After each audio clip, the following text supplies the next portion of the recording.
हे guys welcome back to my new vlog. आजको हाम्रो भ्लगको सुरुवात हुन्छ बिहानको घाम हेरेबाट। अनि म चाहिँ कहाँ चल्ला भनेर सोच्नु पर्दैन। म चाहिँ यताउता गरेर घुम्न चल्न रुममा बसेर झ्याउ लागेको थियो। आज घुम्न जान्छु भनेर म त हिँडिरहेको थिएँ। लगभग 5 मिनट लत्रुमा एक्लै भए पनि म कृष्ण मन्दिर पुगेँ। कृष्ण मन्दिर पुगेर हेर्छु त यताउताको भ्यू एकदमै राम्रो छ। माथि आकाशमा पनि परेवाहरू उडेका थिए। मैले चाहिँ अलिकति अगाडि चाहिँ मैले हनुमान, नरसिंह अनि फेरि गणेशको मूर्ति देखेँ। म पनि हिँड्दा यता खुट्टा दुखिरहेको थियो। यताउता गरेर म चाहिँ परेवा हेरेर बसिरहेको थिएँ। लगभग मेरो पनि थाक मरिसकेको थियो।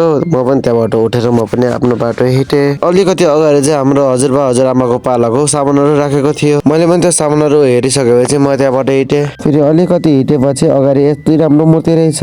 यस्तो मूर्ति हेर्दाखेरि मेरो नजर जान्छ आकाशतिर त काठतिर यस्तो राम्रो राम्रो मूर्तिहरू बनाएर राखिरहेछ। मैले चाहिँ कृष्ण मन्दिर सबै घुमेर अब मलाई घरतिर जानु पर्छ भनेर म चाहिँ हिँडेँ। अब चाहिँ मैले घर जानुपर्छ। हजुरलाई यो भिडियो मन परेर लाइक, कमेन्ट, सेयर, सब्सक्राइब गरिदिनु ल। Thank you for watching the video. Bye by.